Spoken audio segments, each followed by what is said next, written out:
প্রিয় ভাই ও বোন আমার, চোখ হলো আল্লাহ তাআলার অপার অনুগ্রহের নিদর্শন। চোখের গুরুত্ব বুঝিয়ে বলার দরকার হয় না। অন্ধ ব্যক্তিকে দেখলেই চোখওয়ালার বুঝে আসার কথা যে চোখ আমার জন্য কত বড় নিয়ামত।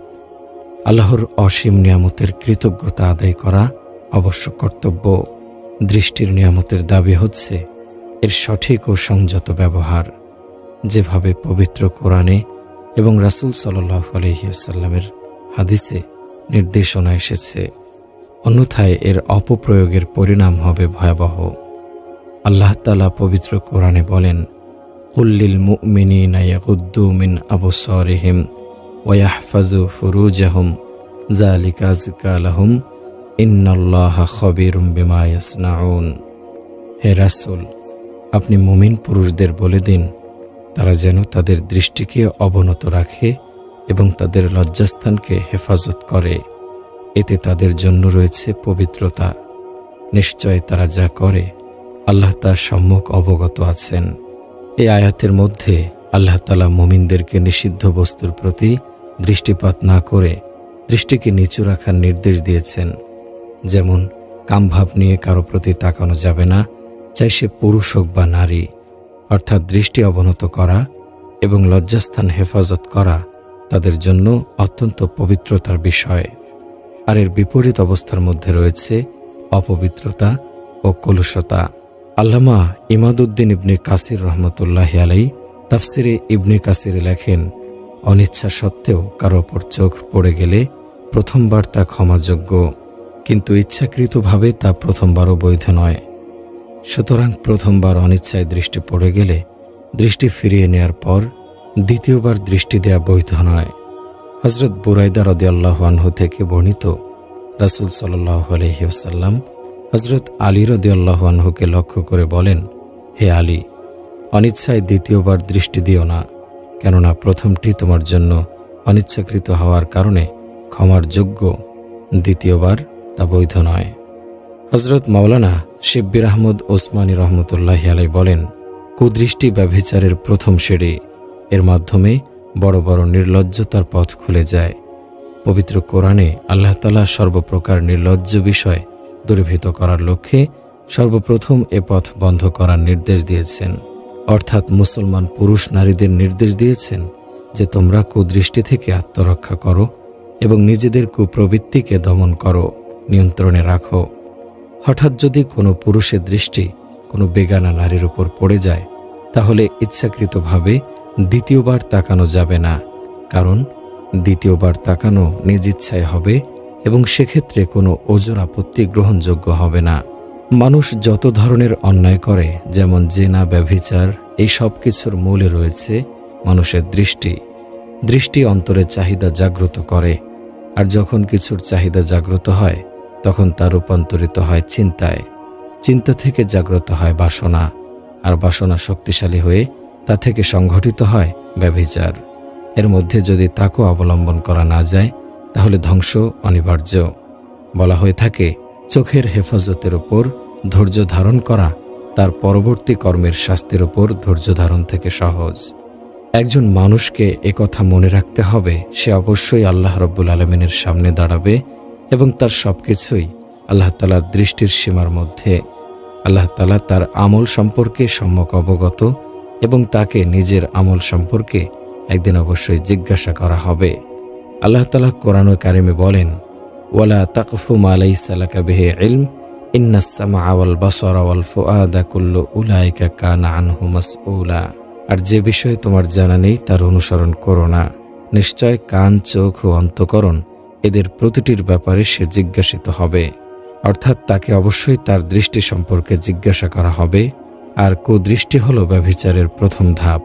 এ কারণেই বলা যায়, নিষিদ্ধ কাজের প্রথম ধাপের সাথে তার শেষ ধাপের সম্পর্ক রয়েছে। আরেক আয়াতে আল্লাহ তাআলা বলেন, ইয়ালামু খাইনাতাল আয়ুনি ওয়া মা তুখফিস সুদূর। চোখের খেয়ানত এবং অন্তরের গোপন বিষয় তিনি জানেন। চোখের খেয়ানত সম্পর্কে হযরত আব্দুল্লাহ ইবনে আব্বাস রাদিয়াল্লাহু আনহু বলেন, কোনো ব্যক্তি অপর পরিবারের কোনো ঘরে প্রবেশ করে, ওই পরিবারের প্রাপ্তবয়স্ক কোনো নারীর দিকে তাকায়, এটিকে বলা হয় চোখের খেয়ানত। অথবা রাস্তায় চলার সময় একজন সুন্দরী নারীকে দেখে তার দিকে বারবার তাকায়, নারীর অগোচরে তার দিকে তাকায়, যখন নারী সতর্ক হয় তখন চোখ ফিরিয়ে নেয়, আবার যখন অন্যমনস্ক হয় তখন আবার তাকায়, আবার নারী যখন সতর্ক হয় চোখ ফিরিয়ে নেয়, একে বলে চোখের চুরি বা খেয়ানত। এমনভাবে রাস্তায় চলার সময় কোনো নারীর দিকে তাকিয়ে থাকে, যখন বুঝতে পারে অন্য কেউ তারে তাকানো দেখছে তখন দৃষ্টি সরিয়ে নেয়, এটাও চোখের খেয়ানত। নারী পুরুষ উভয়ের জন্য পবিত্রতা অর্জনের সবচেয়ে সহজ উপায় হল নিজ নিজ দৃষ্টিকে সংযত করা। কারণ দৃষ্টি প্রথমে আকৃষ্ট করে, এরপর অন্তরকে প্রভাবিত করে, আর তখন মানুষ পাপে লিপ্ত হয়। বর্তমানে আমাদের সমাজে লজ্জাহীনতা ও বেহায়াপনা ব্যাপক আকার ধারণ করেছে, যার কারণে দৃষ্টির হেফাজত কঠিন হয়ে পড়েছে। নারীদের বেপর্দাভাবে অবাধ বিচরণের ফলে রাস্তাঘাটে, হাটে বাজারে সব জায়গায় দৃষ্টির হেফাজত কঠিন ব্যাপার হয়ে দাঁড়িয়েছে। এ অবস্থায় আমাদের করণীয় হল চলাফেরার সময় দৃষ্টি নামিয়ে রাখা, অন্তরে আল্লাহ তাআলার আযাবের ভয় জাগরুক রাখা, এই খেয়াল রাখা যে আল্লাহ তাআলা আমার অন্তরের পরিবর্তন, আমার চোখের খেয়ানত সব দেখছেন, আমার সমস্ত কর্মের হিসাব হবে। আর ছোট থেকে ছোট গুনাহ আমলনামা লিপিবদ্ধকারী 2 ফেরেশতা লিখে রাখছেন। সুতরাং যার অন্তরে আল্লাহর ভয় যত বেশি হবে, নিষিদ্ধ কাজ থেকে বেঁচে থাকা তার জন্য তত সহজ হবে। সব ধরনের অপকর্মের মূলে দৃষ্টি, কেননা মানুষের দৃষ্টি জিনা ব্যভিচারের প্রারম্ভিকতা। বড় বড় অগ্নিকাণ্ডের মূল হচ্ছে ছোট ছোট অগ্নিস্ফুলিঙ্গ। মানুষ তার দৃষ্টি দিয়ে যা দেখে, অন্তরে তার একটা প্রতিক্রিয়া দীর্ঘ সময় পর্যন্ত কার্যকর থাকে। কুদৃষ্টির প্রভাবে মানুষের অন্তরে গুনাহের মারাত্মক প্রভাব বিস্তার করে। আর কুদৃষ্টির একটা বড় বিপদ হচ্ছে এটা ইবাদতের মনোযোগ নষ্ট করে এবং দৈনন্দিন কাজগুলোতে ব্যাঘাত সৃষ্টি করে। এটা আফসোস এবং দীর্ঘশ্বাস উদ্রেক করে। তখন দৃষ্টিপাতকারী এমন কিছু কল্পনা করে যা সে করতে সক্ষম নয়, আর সে ব্যাপারে ধৈর্য ধারণ করতেও সে অপারগ। হাটে ঘাটে, পথে প্রান্তরে যখন বেপর্দা নারীদের দেখে, তখন তাদের অন্তর আফসোস করতে থাকে এবং তারা তাদের অন্তরে না পাওয়ার ব্যথা ও কষ্ট অনুভব করে। কেউ কেউ হয়তো বলবেন যে সব দৃষ্টি ব্যভিচার পর্যন্ত গড়ায় না। তা যদি নাও হয়, তবু কুদৃষ্টির শেষ পরিণতি হল আফসোস ও অস্থিরতা। সে নিজের সামনে এমন ফিতনা দেখতে পায় বা সে এমন অবস্থার সম্মুখীন হয় যার চূড়ান্ত পর্যন্ত পৌঁছা তার জন্য সম্ভব হয়ে ওঠে না। ফলে সে আফসোস ও অস্থিরতা অনুভব করতে থাকে। অনেক সময় সে দৃষ্টির সুখ বাস্তবায়ন করতে গিয়েও ব্যর্থ হয়, তখন তার আফসোস ও অস্থিরতা আরও বৃদ্ধি পায়। বলা বাহুল্য, কুদৃষ্টির প্রভাবে ব্যক্তি ব্যভিচার পর্যন্ত না পৌঁছলেও আফসোস ও অস্থিরতার দহন ভোগ করে। তুমি সুন্দর পুরুষ ও নারীর প্রতি একের পর এক দৃষ্টি দিয়েই যাচ্ছ, আর তুমি মনে করছো যে এটা বোধ হয় তোমার হৃদয়ের প্রশান্তি বা তোমার ক্ষতের উপশমকারী ঔষধ। প্রকৃতপক্ষে তার হৃদয়ের প্রশান্তি কেড়ে নেয়, ক্ষতের ওপর ক্ষতই বাড়িয়ে দেয়। এভাবে তুমি যখন তোমার দৃষ্টিশক্তিকে দেখা ও আফসোসের মধ্যে বিলীন করে দিলে, সুতরাং তোমার অন্তর ও মন কুদৃষ্টির ফেতনায় পড়ে শুধু জবাই হতে থাকলো। সেটা কত বড় বিপজ্জনক তা বলার অপেক্ষা রাখে না। আর এর জন্যই বলা হয়ে থাকে, দৃষ্টিকে ক্ষণিকের জন্য বিরত রাখতে সচেষ্ট হওয়া আজীবন আফসোস করা থেকে উত্তম। যে ব্যক্তি হারামের দিকে তাকিয়ে থাকে, তার দৃষ্টান্ত ওই লোকের মতো যে সাগরের পানি পান করে তৃপ্তি পেতে চায়। সাগরের নোনা পানি দেখতে কত স্বচ্ছ, অথচ সাগরের পানি পান করে কাউকে তৃপ্ত হতে দেখেছ? কখনো সাগরের পানি পান করে পিপাসা নিবারণ হয় না, বরং আরও বৃদ্ধি পায়। অনুরূপভাবে যে হারামের দিকে তাকায়, সেও আসক্তির চাহিদা মেটাতে না পারার কারণে তার চাহিদা আরও চাঙ্গা হতে থাকে। চিন্তা করে দেখুন, দৃষ্টি কত ভয়ঙ্কর। একজন মুমিন অবশ্যই ব্যভিচার থেকে বেঁচে থাকবে। আল্লাহ তাআলার নির্দেশ এটাই। আল্লামা ইবনুল কাইয়িম জাওজি রহমতুল্লাহি আলাইহি বলেন, হে বন্ধু, আল্লাহ তোমাকে তৌফিক দান করুন, তুমি দৃষ্টির অনিষ্ট থেকে নিজেকে বাঁচাও। এ দৃষ্টি বহু ইবাদতকারীকে ধ্বংস করেছে, কত পরহেজগার মুত্তাকিকে দিন থেকে দূরে সরিয়ে দিয়েছে। দৃষ্টিকে তুমি সংযত করো, কারণ দৃষ্টি হলো সব অনিষ্টের কারণ। প্রাথমিক অবস্থায় তা থেকে ফিরে আসা সহজ, কিন্তু যদি তা বারবার হয়ে থাকে, অভ্যাসে পরিণত হয়, তখন তা শক্তিশালী ব্যাধিতে পরিণত হয়। তার চিকিৎসা তখন কঠিন হয়ে যায়। দৃষ্টি ইবলিশের তীর, দৃষ্টি নেশার মতো, আর তার নেশা হলো প্রেম। আর প্রেমের নেশা মদের নেশা হতেও মারাত্মক। দৃষ্টির নেশা নারী পুরুষ উভয়কে প্রেমের দিকে টেনে নিয়ে যায়, আর অন্তরের পবিত্রতা ধ্বংস করার জন্য এ হলো সর্বাধিক ক্ষতিকর ও মারাত্মক ব্যাধি।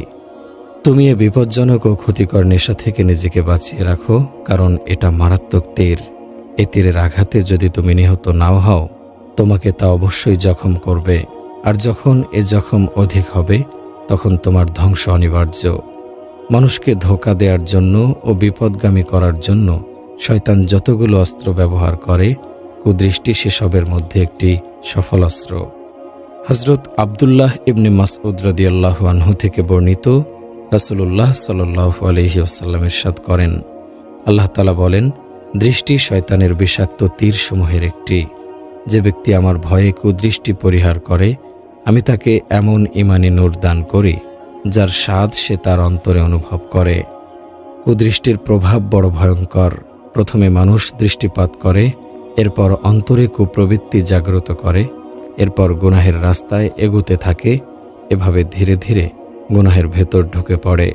কাজেই ব্যভিচার থেকে আত্মরক্ষা করা যেমন অপরিহার্য, দৃষ্টি সংযত রাখাও তেমনি অপরিহার্য। চোখের হেফাজত না করার কারণে আজ দাম্পত্য জীবনে ভয়াবহ অবস্থা বিরাজ করছে। কুদৃষ্টির মারাত্মক প্রভাবের কারণে সংসারগুলোতে অশান্তি বিরাজ করছে। স্বামী স্ত্রীর ভেতর থেকে ভালোবাসা ও বিশ্বাসের মতো মূল্যবান বিষয়গুলো উঠে যাচ্ছে। দাম্পত্য জীবনে যখন অবিশ্বাসের বীজ দানা বাঁধে, তখন মহব্বত ভালোবাসার স্থানে জায়গা করে নেয় চরম অশান্তি। হৃদয়ে জ্বলতে থাকে অবিশ্বাসের আগুন। সেই জ্বলন ও অশান্তি থেকে মুক্তির জন্য সবাই ছটফট করে, কিন্তু পথ খুঁজে পায় না। এই আগুনে জ্বলতে জ্বলতে কেউ ছাই হয়ে যায়, আবার কেউ টিকতে না পেরে বিবাহ বিচ্ছেদের দিকে এগিয়ে যায়। এ থেকে মুক্তি পেতে হলে এই আগুন আসার দরজা বন্ধ করতে হবে। সেই দরজাটি হলো চোখ। আমাদের অবাধ্য চোখ, পুরুষ ও নারীর অবাধ্য চোখ, এই চোখ দিয়ে প্রেম, ভালোবাসা ও দুঃখ কষ্ট শাস্তি আসা যাওয়া করে। স্বামী অন্য নারীর দিকে তাকালে স্ত্রীর হৃদয় থেকে দীর্ঘদিনের লালিত স্বামীর প্রতি গভীর ভালোবাসা, বিশ্বাস বের হয়ে যায়। স্ত্রীর প্রেমময় হৃদয়ে যন্ত্রণার চারা গজিয়ে ওঠে। দুঃখ অপমানে স্ত্রীর চোখের জলে তার কাপড়ের আঁচল ভেজে যায়। কেঁদে বুক ভাসায়। স্ত্রী অবৈধ স্বামীর এ খেয়ানতের কারণে নিজেকে জগতে চরম নিঃসঙ্গ ভাবে। প্রাণের প্রিয় স্বামীকে হারানোর যন্ত্রণা তাকে কুড়ে কুড়ে খায়। তাই স্ত্রী চাইলেও আর স্বামীর প্রতি পূর্বের মতো আস্থা বিশ্বাস স্থাপন করতে পারে না। এদিকে স্বামী তখন বিভোর অন্য নারীর প্রেমে, অবৈধ প্রেমে, বিধ্বংসী পরকীয়ায়। নিজ স্ত্রীকে আর ভালো লাগে না। যাকে ভালো লাগে সে হয়তো অন্য কারো স্ত্রী অথবা প্রেমিকা। তার অন্তরে জ্বলে ওঠে অস্থিরতা ও অশান্তির আগুন। সে যাকে চায় তাকে পায় না, আর যাকে পায় তাকে তার ভালো লাগে না। যতদিন দৃষ্টি সংযত না হবে, এই আগুন কেউ নেভাতে পারবে না। খেয়াল করুন, এই আগুনের প্রবেশদ্বার হলো চোখ। তেমনিভাবে স্ত্রীর দিক থেকেও যদি এমন অবস্থার সৃষ্টি হয়, তবে স্বামীর জন্য তা চরম বিপর্যয়ের কারণ হয়ে দাঁড়ায়। খেয়াল করুন, উভয় আগুন আসার দরজা হলো চোখ। চোখ যদি সংযত থাকত, অন্তর পবিত্র থাকত, বিশ্বাস ঠিক থাকত, আর বিশ্বাস ঠিক থাকলে ভালোবাসা ঠিক থাকত। দাম্পত্য সুখের জন্য চোখের হেফাজত অত্যাবশ্যক। রাসূলুল্লাহ সাল্লাল্লাহু আলাইহি ওয়াসাল্লাম বলেছেন, চোখের জেনা হলো দেখা, এই জন্য বেগানা নারী পুরুষকে দেখা হারাম। সূরা নূরে আল্লাহ রাব্বুল আলামিন মুমিন নারী পুরুষকে বলেছেন, তোমরা তোমাদের চোখকে অবনত রাখো এবং লজ্জাস্থানের হেফাজত করো। রাসূলুল্লাহ সাল্লাল্লাহু আলাইহি ওয়াসাল্লাম বলেন, তোমরা আমার জন্য 6টি জিনিসের দায়িত্ব নাও, আমি তোমাদের জান্নাতের দায়িত্ব নেব। যখন কথা বলো সত্য বলো, আর যখন ওয়াদা করো তখন তা পূরণ করো, আর যখন তোমার নিকট আমানত রাখা হয় তা তুমি হকদারের নিকট পৌঁছে দাও। তোমরা তোমাদের লজ্জাস্থানের হেফাজত করো, তোমাদের চক্ষুকে অবনত রাখো, আর তোমাদের হাতদ্বয় হারাম থেকে গুটিয়ে রাখো। চোখ আল্লাহ রব্বুল আলমিনের অনেক বড় নিয়ামত। গুনাহের কারণে মহান রব্বুল আলমিন যদি দৃষ্টিশক্তি কেড়ে নেন, সেজন্য আল্লাহকে ভয় করতে হবে। হযরত উমামা রাদিয়াল্লাহু আনহু থেকে বর্ণিত, রাসূলুল্লাহ সাল্লাল্লাহু আলাইহি ওয়াসাল্লাম বলেছেন, কোনো মুসলমান যখন কোনো বেগানা নারীর সৌন্দর্যের দিকে দৃষ্টিপাত করে, এরপর শুধু এজন্য দৃষ্টি নিচু করে নেয় যে আল্লাহর কাছে এর জন্য জবাবদিহি করতে হবে, তাহলে আল্লাহ তাআলা তাকে এমন এক ইবাদতের তৌফিক দান করেন যার স্বাদ সে অন্তরে উপলব্ধি করতে পারে। অর্থাৎ নেক কাজের বরকত এমন যে একটি করতে পারলে আরেকটির তৌফিক নসিব হয়। নেক কাজের তৌফিক আল্লাহ তাআলার পক্ষ থেকেই হয়। তাই নেক কাজের তৌফিক হলে আল্লাহ তাআলার শুকরিয়া আদায় করা জরুরি। আল্লাহ তাআলা বলেন, তোমরা নিয়ামতের শুকরিয়া আদায় করলে আমি সে নিয়ামতকে বৃদ্ধি করে দেব। পক্ষান্তরে তোমরা অকৃতজ্ঞ হলে জেনে রেখো আমার শাস্তি অত্যন্ত কঠিন। হযরত আবু উমামা রাদিয়াল্লাহু আনহু থেকে বর্ণিত, রাসূলুল্লাহ সাল্লাল্লাহু আলাইহি ওয়াসাল্লাম বলেছেন, হয়তো তোমরা তোমাদের দৃষ্টিকে সংযত করবে এবং লজ্জাস্থানের হেফাজত করবে, নয়তো আল্লাহ তাআলা তোমাদের চেহারার আকৃতি পরিবর্তন করে দেবেন। উল্লেখিত হাদিসে রাসূলুল্লাহ সাল্লাল্লাহু আলাইহি ওয়াসাল্লাম অত্যন্ত কঠোর ভাষায় সতর্ক করেছেন যে দৃষ্টি ও লজ্জাস্থানের হেফাজত করবে না, তার ব্যাপারে আল্লাহ তাআলার ধমক শুনিয়ে দিয়েছেন। অথচ আমরা কুদৃষ্টি সম্পর্কে কত উদাসীন। এই বদ অভ্যাস অধিকাংশ মানুষের মাঝে বিদ্যমান। হাকিমুল উম্মত হযরত আশরাফ আলী থানভী রহমতুল্লাহি আলাইহি বলেন, কুদৃষ্টি সব দিক থেকেই হারাম, কবিরা গুনাহ। আমি দেখেছি নগণ্য সংখ্যক মানুষ এটাকে গুনাহ মনে করে বেঁচে থাকে, বাকিরা ব্যাপকভাবে এ গুনাহে লিপ্ত। ইমাম গাজ্জালী রহমতুল্লাহি আলাইহি বলেন, হে বৎস, আমি তোমাকে জিজ্ঞেস করি, যখন কোনো দেশে প্লাবন দেখা দেয় এবং সবকিছু ভাসিয়ে নিয়ে যায়, তখন যে ব্যক্তি সাঁতার জানে বা যার আত্মরক্ষার কোনো ব্যবস্থা থাকে, তখন সে কি তা থেকে বাঁচার চেষ্টা করবে নাকি বানের স্রোতে তলিয়ে যাবে? অথচ কুদৃষ্টি প্লাবন থেকেও ভয়ঙ্কর বিপদ। দীর্ঘস্থায়ী এক বিপদ হচ্ছে কুদৃষ্টির মহামারী। সমাজের সর্বত্র এর সয়লাব। এ বিষয়ে সবার সাবধান হওয়া উচিত। মিশকাত শরীফের এক হাদিস, হযরত হাসান রহমতুল্লাহি আলাইহি বলেন, আমার নিকট খবর পৌঁছেছে রাসূলুল্লাহ সাল্লাল্লাহু আলাইহি ওয়াসাল্লাম বলেছেন, যেসব পুরুষ বেগানা নারীর দিকে আর যেসব নারী বেগানা পুরুষের দিকে দৃষ্টি দেয় বা একে অন্যকে দেখার সুযোগ করে দেয়, তাদের প্রত্যেকের ওপর আল্লাহর লানত। অর্থাৎ যে দেখে এবং যাকে দেখে উভয়ের প্রতি আল্লাহর লানত। কারণ নারীদের পর্দাহীনভাবে চলাফেরাই লম্পট পুরুষকে ব্যভিচারের দিকে উস্কে দেয়। অপরাধ উভয়েরই সমান, তাই উভয়ের প্রতি আল্লাহ তাআলার লানত। তাই ভাবার বিষয়, আল্লাহ তাআলার লানত যার ওপর, তার ঠিকানা কোথায় হবে? রাসূলুল্লাহ সাল্লাল্লাহু আলাইহি ওয়াসাল্লাম ইরশাদ করেন, চোখ ব্যভিচারে লিপ্ত হয়, আর চোখের ব্যভিচার হলো গায়রে মাহরামকে দেখা। কানও ব্যভিচারে লিপ্ত হয়, কানের ব্যভিচার হচ্ছে হারাম বিষয় শোনা।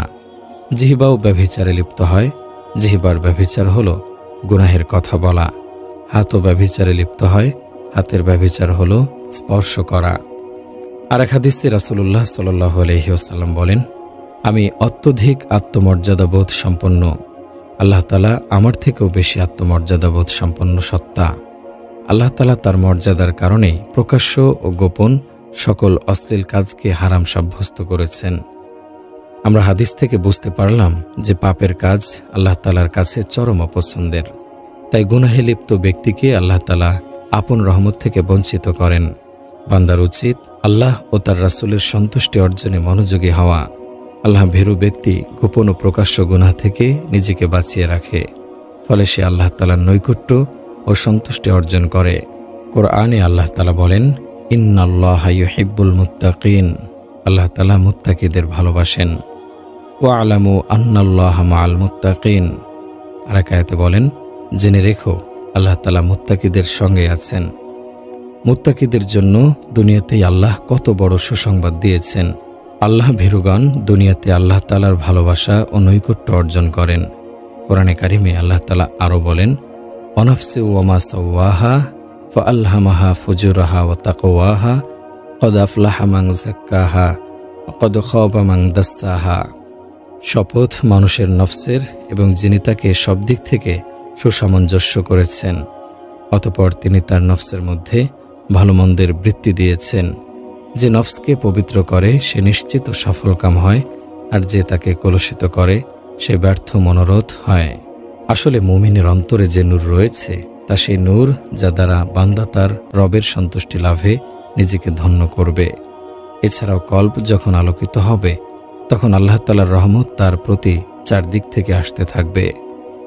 আর কল্ব যখন গুনাহের কারণে কলুষিত হয়ে যায় তখন অকল্যাণ ও বিপদের মেঘমালা সকল দিক থেকেই তার প্রতি অগ্রসর হয়। অবশেষে কল্বের নূরের বিলুপ্তি ঘটে, এমন অন্ধকার হয়ে যায় যে সে আলোহীন জীবনে প্রবেশ করে। ব্যক্তির উপর গুনাহের ক্ষতিকর প্রভাব পড়ে। গুনাহের কারণে ব্যক্তির আত্মা অন্ধকারে নিমজ্জিত হয়, অন্তরকে ছোট মনে হয় সর্বদা, নানা প্রকার বিপদ আপদে আক্রান্ত হয়ে পড়ে, ভালো কাজের শক্তি, সাহস ও সামর্থ্য হ্রাস পায়। এখন প্রশ্ন হতে পারে, দুনিয়াতে পাপিষ্ঠরাই গড়ে তুলেছে বিত্ত বৈভবের সাম্রাজ্য, তারা স্বাচ্ছন্দ্যময় জীবনযাপন করছে, কত আনন্দে আছে। হ্যাঁ, এমনটা আমরা দেখছি, অসত্য নয়। তবে এটা মহান রব্বুল আলামিনের পক্ষ থেকে তাদের পাকড়াও করার কৌশল মাত্র।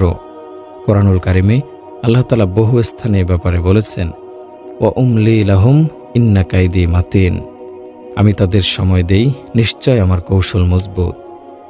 আরেক আয়াতে আল্লাহ তাআলা বলেন, ওয়ালা ইয়াহসাবান্নাল্লাযীনা কাফারু আন্নামা নুমলি লাহুম খায়রুল লিআনফুসিহিম ইন্নামা নুমলি লাহুম লিয়াজদাদু ইসমা ওয়া লাহুম আযাবুম মুহিন।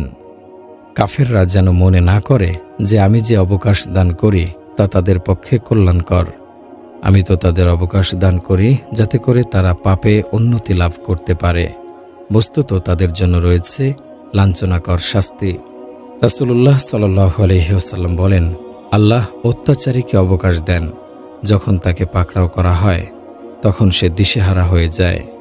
অতঃপর তিনি কোরআনের এই আয়াত তেলাওয়াত করেন, ওয়াকাযালিকা আখযু রাব্বিকা ইযা আখাযাল কুরা ওয়া হিয়া যালিমাহ ইন্না আখাযাহু আলীমুন শাদীদ। আর তোমার প্রতিপালক যখন কোনো পাপপূর্ণ জনপদকে ধরেন তখন এমনইভাবেই ধরেন, নিশ্চয়ই তার পাকড়াও খুবই ভয়ঙ্কর, বড়ই কঠোর। প্রকৃতপক্ষে সেই উত্তম যে আল্লাহ তাআলার নাফরমানি হতে আত্মরক্ষা করে, কেননা গুনাহের কিছু ফল তো দুনিয়ার জিন্দেগিতে মানুষ ভোগ করে যায়। ইমাম ইবনুল জাওজি রহমতুল্লাহি আলাইহি তালবিসে ইবলিস কিতাবে একটি ঘটনা লিখেছেন। আবু আবদুল্লাহ আজালি নামক এক ব্যক্তি নিজের ঘটনা এভাবে বর্ণনা করেছেন, একবার আমি এক খ্রিস্টান বালকের দিকে বারবার তাকাচ্ছিলাম। ইতিমধ্যে প্রখ্যাত বুজুর্গ আবু আবদুল্লাহ বলকি রহমতুল্লাহি আলাইহি ওই পথ দিয়ে কোথাও যাচ্ছিলেন। আমি বললাম, চাচাজান, এ বালকটির সৌন্দর্য আপনাকে অভিভূত করেনি? চাচাজান কিছু না বলে আমার কাঁধে সজোরে আঘাত করে বললেন, এর পরিণাম তোমাকে কাঁদাবে। এর ফল আমি 40 বছর পর এভাবে পেলাম যে এক রাতে আমি জেগে দেখি আমি আমার হিফজ ভুলে গেছি। আরেকটি ঘটনা হলো, আবু আদিয়ান এক ব্যক্তি যে প্রখ্যাত বুজুর্গ আবু বকর দাক্কা রহমতুল্লাহি আলাইহির মুরিদ ছিল। তিনি বলেন, আমি আমার উস্তাদ আবু বকর দাক্কা রহমতুল্লাহি আলাইহির সঙ্গে ছিলাম। তখন এক বালক আমাদের সামনে এলো। আমি বালকটিকে বারবার দেখছিলাম। শাইখ আমার এই কাজ দেখে বললেন, বৎস, কিছুদিন পর তুমি এর পরিণাম ভোগ করবে। আমি 20 বছর পর বুঝতে পারি যে আমি আমার হিফজ ভুলে গেছি। তখন শাইখের সেই কথা আমার মনে পড়ল। কুদৃষ্টি একটি ধ্বংসাত্মক ব্যাধি, তাই সব ধরনের কুদৃষ্টি থেকে বাঁচতে হবে। হাফেজ ইবনুল কাইয়িম রহমতুল্লাহি আলাইহি বলেন, কুদৃষ্টির তীর যার দিকে নিক্ষেপ করা হয় তাকে ক্ষতিগ্রস্ত করার পূর্বেই তীর তার নিক্ষেপকারীকে হত্যা করে ফেলে। তিনি আরও বলেন, গুনাহের সূচনা দৃষ্টির মাধ্যমে হয়ে থাকে, যেমনইভাবে অগ্নিশিখার সূচনা অগ্নিস্ফুলিঙ্গের মাধ্যমে হয়ে থাকে। এজন্য লজ্জাস্থানের হেফাজতের পূর্বে দৃষ্টির হেফাজত জরুরি। দৃষ্টি না পড়লে সংশ্লিষ্ট বিষয়ের কল্পনাও মনে আসে না, আর মনে না এলে ওই বিষয়ের সংকল্প হবে না।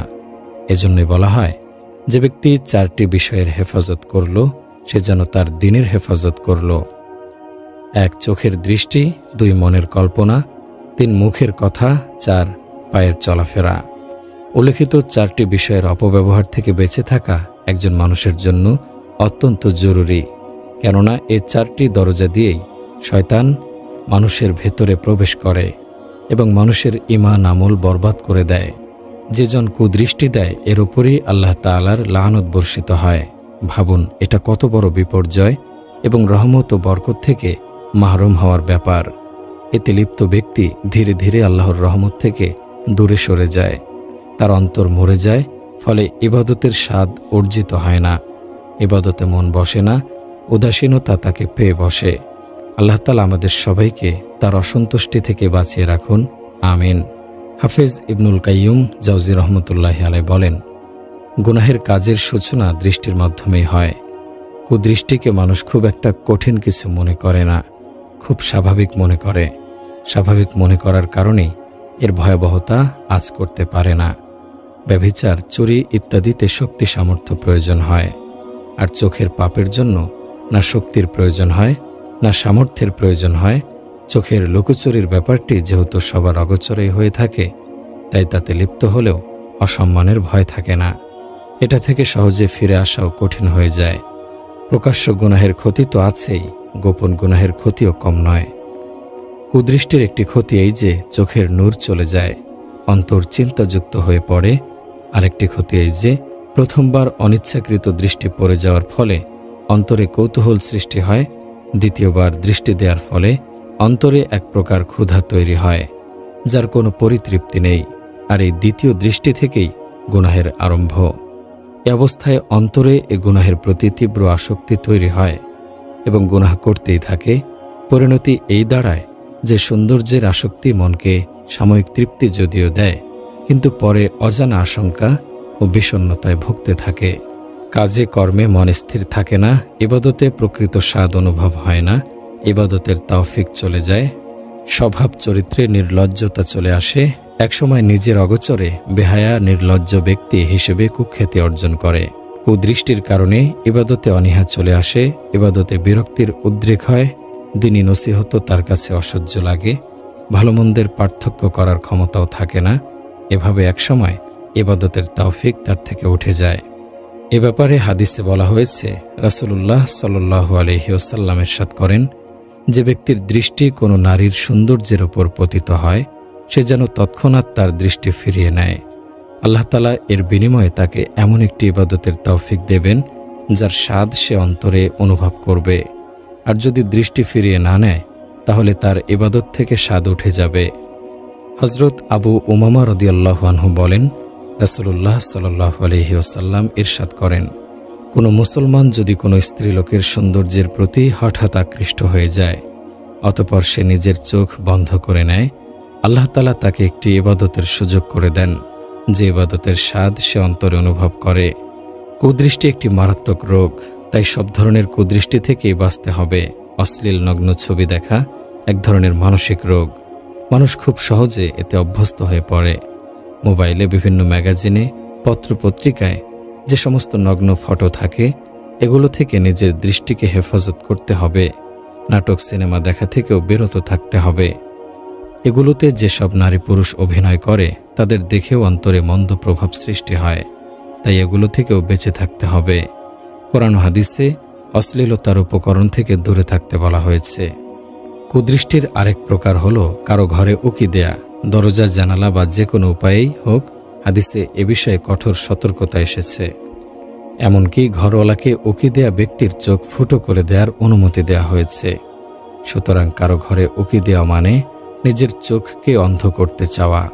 সাধারণত অনেকে অন্যের ঘরে নক করার পর সাড়া না পেলে দরজা বা জানালা দিয়ে উকি দেয়।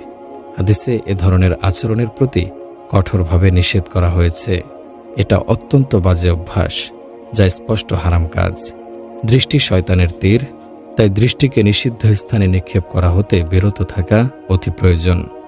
হযরত হাসান বসরি রহমতুল্লাহি আলাইহি থেকে মুরসাল হাদিসে বর্ণিত আছে, তিনি বলেন, আমার কাছে খবর পৌঁছেছে যে রাসূলুল্লাহ সাল্লাল্লাহু আলাইহি ওয়াসাল্লাম বলেছেন, আল্লাহ তাআলা অভিশাপ দেন ইচ্ছাকৃত দৃষ্টিপাতকারী এবং ইচ্ছাকৃত যে দৃষ্টিতে পতিত হয় তার প্রতি। অর্থাৎ যে ব্যক্তি কোনো বেগানা নারীকে দেখে এবং যে নারী নিজেকে দেখাতে চায়, এমন উভয়ের প্রতি আল্লাহ তাআলা অভিসম্পাত করেন। নারী শয়তানের অস্ত্র। বেপর্দায় চলাফেরা করা নারীকে দেখলে পুরুষের মনে ওয়াসওয়াসা সৃষ্টি হয়, কুপ্রবৃত্তির চাহিদা সৃষ্টি করে। এতে পুরুষ ব্যভিচারের দিকে ধাবিত হয়। এতে পুরুষের কুদৃষ্টি যেমন দায়ী, নারীর বেপর্দায় চলাফেরাও দায়ী। কুদৃষ্টির ক্ষতি। হযরত আনাস রাদিয়াল্লাহু আনহু থেকে বর্ণিত, তিনি বলেন, রাসূলুল্লাহ সাল্লাল্লাহু আলাইহি ওয়াসাল্লাম ইরশাদ করেছেন, তোমরা শ্বশ্রবিহীন সুন্দর বালকদের সাথে বসবে না, কারণ এদের ফিতনা কুমারী মেয়েদের ফিতনা থেকেও ভয়ঙ্কর। শাইখুল হাদিস মাওলানা জাকারিয়া রহমতুল্লাহি আলাই তার আত্মজীবনী আপবিতে এই হাদিসটি উল্লেখ করেছেন। রাসূলুল্লাহ সাল্লাল্লাহু আলাইহি ওয়াসাল্লাম ইরশাদ করেন, তোমরা গায়রে মাহরাম নারীদের নিকট যাতায়াত করো না। এক ব্যক্তি আরজ করল, হে আল্লাহর রাসূল, দেবর সম্পর্কে আপনার মতামত কি? তখন রাসূলুল্লাহ সাল্লাল্লাহু আলাইহি ওয়াসাল্লাম বলেন, দেবর হলো মৃত্যুর সমতুল্য। অর্থাৎ মৃত্যুকে মানুষ যেমন ভয় করে, নারীদের উচিত দেবরকে তেমন ভয় করা। দেবর স্বামীর ছোট ভাই হওয়ার কারণে সর্বদাই কাছাকাছি হওয়ার সম্ভাবনা থাকে। সতর্ক না হলে বিরাট ফিতনার আশঙ্কা থাকে। তাই সবাইকেই সতর্ক হওয়া উচিত। দেবর ভাবির দেখা সাক্ষাতের ব্যাপারে আমরা মোটেই সতর্কতা অবলম্বন করি না। আমাদের একান্নবর্তী পরিবারে তো দেবর ভাবির দেখা সাক্ষাৎ হাসি মজাক একটা সাধারণ বিষয়, অথচ এই বিষয়টার ব্যাপারে হাদিসে কঠোরভাবে নিষেধ করা হয়েছে। এদিকটা কেউই খেয়াল করে না। দুর্ঘটনা ঘটছে এমন অসংখ্য উদাহরণ আমাদের সামনে আছে। কত পরিবার এ নিয়ে বিচ্ছিন্ন পর্যন্ত হয়ে যায়।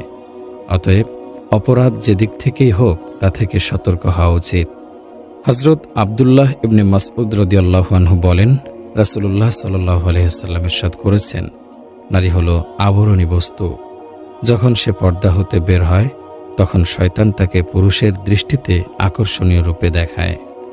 হাদিসের ব্যাখ্যায় মুহাদ্দিসগণ বলেন, নারীর সমস্ত শরীর সতর, এমনকি অন্য পুরুষদের সামনে নিজের স্ত্রীর রূপের প্রশংসা করাও হারাম। এতে অন্য পুরুষের মনে তার স্ত্রীর কল্পনা এসে যায়। আর কোনো নারী যদি পর্দা ছাড়া বাইরে বের হয় তাহলে সে যেমনই হোক পুরুষের দৃষ্টিতে তাকে রূপবতী মনে হয়। কারণ যে পুরুষ তার প্রতি কুদৃষ্টি দেয় সে কুমতলবেই দেয়। এটা আসলে শয়তানের ওয়াসওয়াসা, যার শিকার পুরুষ নারী উভয়ই, দুজনই। এজন্য এক হাদিসে রাসূলুল্লাহ সাল্লাল্লাহু আলাইহি ওয়াসাল্লাম দুজনের উপরই আল্লাহর লানত পতিত হওয়ার কথা বলেছেন। হযরত ওমর রাদিয়াল্লাহু আনহু থেকে বর্ণিত, রাসূলুল্লাহ সাল্লাল্লাহু আলাইহি ওয়াসাল্লাম বলেছেন, কোনো পুরুষ কোনো নারীর সাথে নির্জন বাস করে না শয়তান তাদের তৃতীয় ব্যক্তি হওয়া ছাড়া। অর্থাৎ নারী মাত্রই আকর্ষণীয়। নারী পুরুষ যে কোনো বয়সেই কুপ্রবৃত্তির শিকার হতে পারে, তবে একেবারে অক্ষম হলে ভিন্ন কথা। হযরত ওমর রাদিয়াল্লাহু আনহু বোঝাতে চেয়েছেন, দুজন বুড়াবুড়িও নির্জনে একত্র হলে তাদের মাঝেও শয়তান ওয়াসওয়াসা দিতে পারে। নারী পুরুষ একজন আরেকজনের প্রতি আকৃষ্ট হতে পারে, বিধায় নির্জনে দুজনের বসা নিষেধ করা হয়েছে। আর যদি যুবক যুবতী হয় তাহলে তো বিপদ আরও বেশি। তিরমিজি শরীফে হযরত আলী রাদিয়াল্লাহু আনহু থেকে বর্ণিত হয়েছে, একবার হজ্জের সফরে রাসূলুল্লাহ সাল্লাল্লাহু আলাইহি ওয়াসাল্লামের সাথে ফজল বিন আব্বাস রাদিয়াল্লাহু আনহু ছিলেন। তখন খাসআম গোত্রের এক যুবতী রাসূলুল্লাহ সাল্লাল্লাহু আলাইহি ওয়াসাল্লামের নিকট মাসআলা জানতে এসেছিল। তখন রাসূলুল্লাহ সাল্লাল্লাহু আলাইহি ওয়াসাল্লাম ফজল ইবনে আব্বাসের ঘাড় ঘুরিয়ে দিলেন। আব্বাস রাদিয়াল্লাহু আনহু বললেন, হে আল্লাহর রাসূল, আপনি কেন আপনার চাচাতো ভাইয়ের ঘাড় ঘুরিয়ে দিলেন? রাসূলুল্লাহ সাল্লাল্লাহু আলাইহি ওয়াসাল্লাম বললেন, আমি দেখলাম তাদের একজন যুবক আর একজন যুবতী, তাই তাদের উপর শয়তানকে নিরাপদ মনে করলাম না। এজন্য একজনের ঘাড় ঘুরিয়ে দিয়েছি, যাতে অন্যজনও ফিতনা থেকে বেঁচে যেতে পারে। কুদৃষ্টি এবং ব্যভিচারে লিপ্ত হবার দ্বারা অন্তর মলিন ও অন্ধকারাচ্ছন্ন হয়ে যায়। অন্তরের পবিত্রতা শেষ হয়ে যায়। অন্তর অন্ধকারাচ্ছন্ন হলে ইবাদতের প্রতি আগ্রহ থাকে না। তাই অন্তরকে পবিত্র রাখা খুবই জরুরি। নিজেকে সম্পূর্ণভাবে পাপ কাজ থেকে বাঁচিয়ে রেখে অন্তরকে পবিত্র রাখতে হবে। মহান রব্বুল আলামিন আমাদের সমস্ত আমল সম্পর্কে অবগত আছেন। তিনি সর্বদা আমাদের কার্যকলাপ ও গতিবিধি পর্যবেক্ষণ করছেন। সুতরাং সবসময় এ কথা স্মরণ রাখা জরুরি, আল্লাহ রব্বুল আলামিন আমাদের কার্যকলাপ সম্পর্কে সম্যক অবগত। তিনি আমাদের কৃতকর্মের শাস্তি দেবেন। কোনো ব্যক্তি যদি নিজেকে কুদৃষ্টি থেকে বাঁচিয়ে রাখতে পারে তবে আল্লাহ রব্বুল আলামিন দুনিয়াতেই তাকে পুরস্কৃত করেন, তাকে ইবাদতের এমন তৌফিক দান করেন যার স্বাদ ও মিষ্টতা সে তৎক্ষণাৎ অন্তরে অনুভব করতে পারে। আর যদি কেউ কুদৃষ্টির রোগে আক্রান্ত হয় তার দরুন সে ইবাদতের স্বাদ তো পায়ই না, বরং ইবাদতের তৌফিকও তার থেকে কেড়ে নেওয়া হয়। শাইখ জাকারিয়া রহমতুল্লাহি আলাইহি তার আত্মজীবনী অপবিতে লেখেন, কুদৃষ্টি একটি ধ্বংসাত্মক রোগ। এ ব্যাপারে আমার পরিচিত কয়েকজনকে দেখেছি ইবাদতের প্রতি তাদের অনীহা, জিকির ও ওজিফার প্রতি প্রাথমিক অবস্থায় রুচি আগ্রহ হয়, অন্তরে এক প্রকার আবেগের সৃষ্টি হয়, কিন্তু কুদৃষ্টির কারণে সর্বপ্রথম ইবাদতের আগ্রহ নষ্ট হয়ে যায়, তারপর ইবাদতের প্রতি উদাসীনতা তৈরি হয়। অনেক সময় মনের কল্পনা ও কুচিন্তা কুদৃষ্টি থেকেও ক্ষতিকর বলে বিবেচিত হয়। কুদৃষ্টির বেলায় তো কিছুটা শঙ্কা থাকে যে আমার এভাবে তাকানো কেউ দেখে ফেলল কিনা, তাহলে তো দুর্নাম রটে যাবে। এটা ভেবে কুদৃষ্টি থেকে অনেকে বিরতও থাকে। কিন্তু কুচিন্তার বেলায় কারো দেখে ফেলার ভয় থাকে না। এর দ্বারা স্বাদও উপভোগ করা যায়। ফলে গুনাহের প্রতি প্রবল আগ্রহ সৃষ্টি হয় এবং নিজের পরহেজগারির পরিচয়ও ধরে রাখতে অসুবিধা হয় না। মনের ব্যাপার তো একমাত্র আল্লাহ তাআলাই ভালো জানেন। মানুষ যখন এই অবস্থার সম্মুখীন হয় তখন অবশ্যই তওবা করে ফেলা উচিত। মনের অবস্থা যখন অশ্লীল চিন্তায় সর্বক্ষণ বিভোর, তখন এমন মানুষের পক্ষে ব্যভিচারের দিকে ধাবিত হওয়া সময়ের ব্যাপার মাত্র। অন্তরের কুচিন্তার ফলে ব্যক্তি হারায় লজ্জা, কমে যায় আল্লাহর ভয়। আর যখন মানুষ লজ্জাহীন হয়, আল্লাহর ভয় অন্তরে থাকে না, তখন তার পক্ষে যে কোনো অন্যায় করা কোনো ব্যাপার নয়। আল্লাহ তাআলা কোরআনে কারিমে বলেন, ইয়ালামু খাইনাতাল আ'য়ুনি ওয়া মা তুখফিস সুদূর। তিনি তোমাদের চোখের খেয়ানত, অন্তরের লুক্কায়িত বিষয়াবলী সম্পর্কেও জানেন। তাফসিরে বয়ানুল কোরআনে হযরত আশরাফ আলী থানভী রাহমাতুল্লাহি আলাইহি বলেন, এই আয়াতে কারিমায় আল্লাহ তাআলা দুটি গুনাহের কথা উল্লেখ করেছেন, একটি চোখের, অপরটি মনের। যদিও চোখের গুনাহ অনেক, কিন্তু এখানে বিশেষভাবে কুদৃষ্টি সম্পর্কে বলা হয়েছে। আর মনের গুনাহ অনেক, কিন্তু এখানে একটি বিশেষ গুনাহের প্রতি ইঙ্গিত করা হয়েছে, তা হচ্ছে কুচিন্তা বা কুমতলব। হাকিমুল উম্মত আশরাফ আলী থানভী রাহমাতুল্লাহি আলাইহি বলেন, এই গুনাহ দুটি, কুদৃষ্টি ও কুমতলবকে মানুষ গুনাহ মনে করে না, অথচ এই গুনাহ থেকে বৃদ্ধ ব্যক্তি পর্যন্ত নিরাপদ নয়। ব্যভিচার থেকে অনেকেই বেঁচে থাকে, কারণ এজন্য অনেক ঝামেলার সম্মুখীন হতে হয়। যেমন উভয়ই সম্মত হওয়া, মানুষজন না দেখে এমন গোপনীয় স্থান হওয়া, জানাজানির ভয় তো আছেই। এছাড়া যার মনে সামাজিক লাঞ্ছনার ভয় থাকে, সে ব্যভিচারের দিকে পা বাড়ায় না। আর ধার্মিক লোকেরা উল্লেখিত কারণ ছাড়াও আল্লাহর ভয়ে এসব থেকে দূরে থাকে। কিন্তু চোখের কুদৃষ্টির জন্য তো কোনো ব্যবস্থাপনার প্রয়োজন হয় না, কোনো উপায় উপকরণ লাগে না। তাই এই গুনাহ থেকে যুবক বৃদ্ধ কেউই সহজে মুক্ত হতে পারে না। এখানে বিষয়টা গোপন থাকার কারণে, মানুষের চোখে পড়ার সম্ভাবনা কম থাকার কারণে কুদৃষ্টির গুনাহ মানুষ বিনা বাধাই করছে। আল্লাহ তাআলা আমাদের হেফাজত করুন। সর্বাবস্থায় যদি আমাদের অন্তরে আল্লাহর ভয় কাজ না করে, তাহলে যে কোনো গুনাহ আমাদের দ্বারা হয়ে যেতে পারে। তাই মহান রব্বুল আলামিন আমাদের সবাইকে গুনাহমুক্ত জীবনযাপনের তৌফিক দিন, আমিন। তো ভাই, কুদৃষ্টি এমন এক গুনাহ, এমন এক ধ্বংসাত্মক ব্যাধি, যের দ্বারা চোখের উজ্জ্বলতা চলে যায়, অন্তর তো মলিন হয়ই, সেই সাথে চেহারার কোমলতা হারিয়ে যায়, মেজাজ খিটখিটি হয়ে যায়। বুজুর্গগণ তা অনুধাবন করতে পারতেন। একবার হযরত ওসমান রাদিয়াল্লাহু আনহু-এর খেদমতে এক ব্যক্তি হাজির হলো, যে কুদৃষ্টি রোগে আক্রান্ত ছিল। হযরত ওসমান রাদিয়াল্লাহু আনহু নির্দিষ্ট করে কিছু না বলে উপস্থিত সবাইকে লক্ষ্য করে বললেন, মানুষের কি হলো যে তাদের চোখ থেকে ব্যভিচারের পানি ঝরতে থাকে? এ পদ্ধতিতে বলার কারণ হলো, এতে আক্রান্ত ব্যক্তি বুঝতে পারল কথার মর্মার্থ, অন্য কেউ তা জানল না। সবার জন্যই তা নসিহত হিসেবে কাজ করল। অপরাধীকে অন্য কেউ চিনল না, অপরাধী গোপনে সংশোধন হয়ে গেল। স্বভাবের দিক থেকে মানুষ সাধারণত দুই ধরনের হয়ে থাকে। এক শ্রেণীর মানুষ লজ্জাশীল, বিনয়ী ও সম্ভ্রমবোধ সম্পন্ন হয়, আর অপর শ্রেণীর মানুষ অহংকারী, প্রতারক বা লজ্জাহীন। প্রথম শ্রেণীর মানুষ অনেক সময় গুনাহ থেকে এই কারণে বিরত থাকে, এ সম্পর্কে মানুষ জেনে ফেলবে, নিজের অন্যায় মানুষ জেনে যাক, এটা তার স্বভাব পরিপন্থী। মোট কথা, তার লজ্জা, তার আত্মসম্ভ্রমবোধ তাকে অন্যায় থেকে বিরত রাখে। যদিও মানুষের অন্তরে অন্যায় করার পূর্বে শুধু আল্লাহ তাআলার ভয় আসা উচিত। সমাজের জানাজানির ভয়ে গুনাহ না করে থাকতে পারলে, অথচ আল্লাহ তাআলার ভয় অন্তরে থাকলে দুনিয়া ও আখিরাতেও ভয় জাহানেই কল্যাণকর হতো।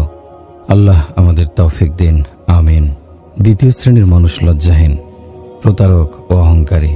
তাদের অবস্থা তো এই, তারা যা করে তাতে মানুষ দেখল বা মানুষ কি বলল, এ ব্যাপারে তারা বেপরোয়া। গুনাহের বদ অভ্যাস তাদের অন্তরে মরিচা ধরিয়ে দিয়েছে। ফলে গুনাহের পর কোনো অনুতাপ বা শাস্তির ভয় তাদের বিন্দুমাত্র বিচলিত করে না। এমন বেপরোয়া হয়েই তারা বারবার গুনাহে লিপ্ত হতে থাকে। চিন্তার বিষয় হলো, আমরা এত বেশি অসুস্থ যে রোগের অনুভূতি আমাদের নেই। ফলে রোগ নিরাময়ের চিন্তাও আমাদের মনে আসে না। একবার ভেবে দেখুন, আমরা যখন মসজিদ থেকে বের হই তখন আমাদের দৃষ্টি পরনারীর উপরে পড়ে কিনা। যদি পড়ে এবং তা ইচ্ছাকৃত হয় তাহলে বুঝতে হবে আমাদের মধ্যে রোগ আছে। আমাদের চোখ শিকারী কুকুরের মতো। শিকারী কুকুরের অভ্যাস হলো সে চলার পথে সব জিনিস শোকে, প্রত্যেক বস্তুতে মুখ লাগায়। তেমনিভাবে আমরাও যখন রাস্তা দিয়ে চলাচল করি তখন চতুর্দিকে নজর করতে থাকি। আমাদের নজর থেকে কোনো নারী বাদ যায় না। এর অর্থ হলো আমাদের অন্তর ভীষণ অসুস্থ, এত বেশি অসুস্থ যে অনুভূতিও নেই। এই রোগের চিকিৎসা দরকার। আর আমাদের কাছে যে আবে হায়াত আছে এ খবর আমাদের নেই। এ আবে হায়াতের অপর নাম তাওবা। তাওবা করে আমাদের জীবনের গুনাহগুলো ক্ষমা করাতে আমরা প্রস্তুত না। তাওবার সময় কিন্তু সীমিত। জীবন খতম হওয়ার আগেই তাওবা করা দরকার। জীবন কবে খতম হবে এ প্রশ্নের উত্তর আমাদের জানা নেই। তাই জীবনকে বদলে ফেলতে হবে এখনই। কোরআনে কারিমে আল্লাহ তাআলা বলেন, আলাম ইয়ানি লিল্লাযীনা আমানু আন তাখশা কুলুবুহুম লিযিকরিল্লাহি ওয়া মা নাযালা মিনাল হাক্কি। যারা ঈমান এনেছে তাদের জন্য কি এখনো সেই সময় আসেনি যে আল্লাহর স্মরণে এবং যে সত্য অবতীর্ণ হয়েছে তাতে তাদের অন্তর বিগলিত হবে? কখন সময় আসবে? আমরা কখন নিজেদের উপর চোখ রাখব? কবে ফিরবে আমাদের অনুভূতি? আর কতদিন অন্ধের মতো পার করব জীবন? দুনিয়াতে এভাবে অন্ধ হয়ে থাকলে তো আখিরাতে অন্ধ হয়ে উঠতে হবে।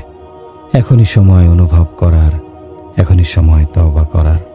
বান্দার উপর মহান রব্বুল আলামিনের অসংখ্য নিয়ামত প্রতি মুহূর্তে অবিরাম বৃষ্টির মতো বর্ষিত হচ্ছে। এমনকি মানুষের বেঁচে থাকা, সুস্থ সবল কর্মক্ষম থাকাটাই তো আল্লাহ তাআলার বড় নিয়ামত। আমার পুরো দেহই আল্লাহর দেয়া নিয়ামত। এর মালিক আমরা নই, মহান স্রষ্টা এর মালিক। আমাদের কিছুদিনের জন্য এটি ব্যবহারের অনুমতি ও সুযোগ প্রদান করেছেন মাত্র। যে ব্যক্তি এ ধার নেওয়া সম্পদের মোহে পড়ে যায় ও এর প্রতি আসক্ত হয়ে পড়ে, মানুষ তাকে বোকা বলে। আমাদের উচিত দেহকে যত সম্ভব নেক ও পুণ্যের কাজে ব্যবহার করা এবং অন্তরকে আল্লাহমুখী করা, হৃদয় সুস্থ সুন্দর রাখা, কেননা তাই পরকালে আমাদের উপকারে আসবে। পবিত্র কোরআনে আল্লাহ তাআলা বলেন, ইয়াউমা লা ইয়ানফাউ মালুন ওয়ালা বানুন ইল্লা মান আতাল্লাহা বিকলবিন সালিম। যে দিবসে ধন সম্পদ ও সন্তান সন্ততি কোনো উপকারে আসবে না, কিন্তু যে সুস্থ হৃদয় নিয়ে আল্লাহর কাছে আসবে। উক্ত আয়াত দ্বারা প্রতীয়মান হয় আল্লাহ তাআলা চান বান্দা যেন তার অন্তরে শুধু আল্লাহকে স্থান দেয়, হৃদয়ে যেন শুধু জপে আল্লাহরই নাম, জিহ্বা যেন আল্লাহ তাআলার অগণিত নিয়ামতের শুকরিয়া আদায়ে প্রশংসায় রত থাকে। এই ব্যাপারে এত বেশি মেহনত ও সাধনা করা প্রয়োজন যেন আল্লাহ তাআলার অস্তিত্ব বান্দার অন্তরে সদা বিরাজমান থাকে। এরূপ অন্তরই হলো সুস্থ ও আলোকিত হৃদয়। সমগ্র জগৎকে যারা আলোকিত করল তারাই আপন হৃদয়ে অন্ধকার নিয়ে ঘুরে বেড়াচ্ছে। হৃদয়ে যদি আলো না থাকে তাহলে পরকালে কি উপকার হবে? স্মরণ রাখা উচিত যে হৃদয় যদি অন্ধকারাচ্ছন্ন হয় তাহলে জলজলে চক্ষু দ্বারা কোনো লাভ হয় না। মানুষের দুনিয়ায় কয়েকদিনের মেহমান মাত্র। মানুষ না নিজের ইচ্ছায় এই পৃথিবীতে এসেছে, না নিজের ইচ্ছায় এই দুনিয়া থেকে বিদায় নেবে। ফলে মানুষের এই অধিকার নেই যে সে তার এই জীবন নিজের ইচ্ছে মতো কাটাবে। যে মহান স্রষ্টা তাকে সৃষ্টি করেছেন, যার নির্দেশে সেই জগতে এসেছে এবং যার নির্দেশে সেই দুনিয়া হতে বিদায় নেবে, যদি সেই মহান স্রষ্টার নির্দেশ অনুযায়ী সে জীবন পরিচালনা করে তাহলে সে সফলকাম হবে। জীবনের উদ্দেশ্য হলো আল্লাহর ইবাদত বন্দেগী করা এবং আল্লাহকে স্মরণ করা। প্রকৃত বান্দা তো সেই যার মধ্যে বন্দেগী থাকে, নতুবা সে পুরোপুরি নষ্ট, মিথ্যা ও ধোঁকার প্রতীক। আল্লাহ তাআলা কোরআনে কারিমে বলেন, মান আমিলা সালিহাম মিন যাকারিন আও উনসা ওয়া হুয়া মুমিনুন ফালানুহয়িয়ান্নাহু হায়াতান তাইয়্যিবা। যে ব্যক্তি মুমিন থাকা অবস্থায় সৎকর্ম করবে, সে পুরুষ হোক বা নারী, আমি অবশ্যই তাকে উত্তম জীবন যাপন করাবো। কখন সময় আসবে আমরা কখন নিজের প্রতি নজর দেব? কবে ফিরবে আমাদের অনুভূতি? আমাদের প্রতি আল্লাহ তাআলার অগণিত নিয়ামত প্রতি মুহূর্তে অবিরাম বৃষ্টির মতো বর্ষিত হচ্ছে। এমনকি মানুষের বেঁচে থাকা, সুস্থ সবল, কর্মক্ষম থাকাই আল্লাহ তাআলার বড় নিয়ামত। দুঃখের কথা হলো, আমরা শুধু আরামদায়ক জীবনযাপন করাকে নিয়ামত মনে করি, অথচ বান্দা সবসময়ই অসংখ্য নিয়ামতে বেষ্টিত।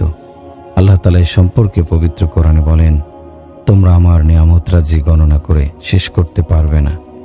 দৃষ্টি একটি বিরাট নিয়ামত। এই নিয়ামতের শুকরিয়া আদায় করা ফরজ।